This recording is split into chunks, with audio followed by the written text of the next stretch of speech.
حمیم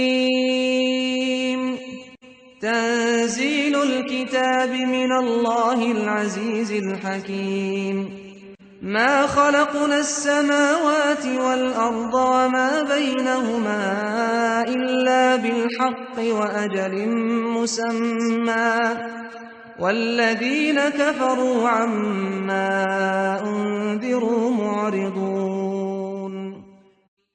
حمیم یہ کتاب خدائے غالب اور حکمت والے کی طرف سے نازل ہوئی ہے۔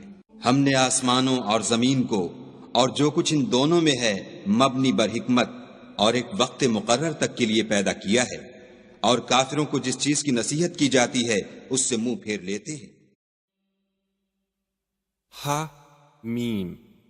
The revelation of the book is from Allah, the Exalted in might, the wise.